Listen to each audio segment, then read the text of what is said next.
আমাদের এই কোশ্চেনগুলো দেখো, এটা আইবির একটা কোশ্চেন, ইম্পর্টেন্ট কোশ্চেন। এগুলোকে আমরা শর্টকাট টেকনিক ইউজ করবো, ক্যালকুলেশন একদম সোজা হয়ে বেরিয়ে যাবে, ঠিক আছে। যদি বলেছে এ কিউব মাইনাস বি কিউব তার ভ্যালু 602 হয়, আর এ মাইনাস বি তার ভ্যালু 2 হয়, তাহলে পরে এ স্কোয়ার প্লাস বি স্কোয়ারের মান চেয়েছে। তাহলে প্রথমে দেখো এটাকে আর বিটাকে এরকম সংখ্যা দেখবো যে বিয়োগ করলে পরে আমাদের 2 আসে। তাহলে এর ভ্যালু যদি আমরা 9 ধরি আর বির ভ্যালু 7 ধরে 2 আসছে, কিন্তু এখানে দেখো কিউবের ক্ষেত্রে 602 আসবে না, ঠিক আছে।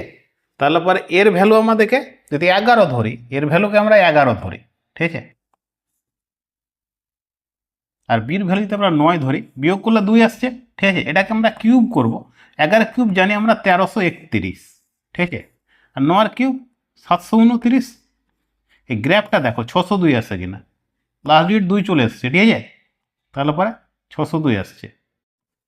তাহলে আমরা কি করব, 11 স্কোয়ার করে দেবো। 11 স্কোয়ার 121 আমরা জানি। দেখো এ স্কোয়ার চেয়েছে, এর ভ্যালু আমরা 11 ধরেছি, আর 9 9 81, এটাকে অ্যাড করে দাও, লাস্ট ডিজিট 2, ঠিক আছে। দেখো 202 অ্যান্সার হয়ে যাবে।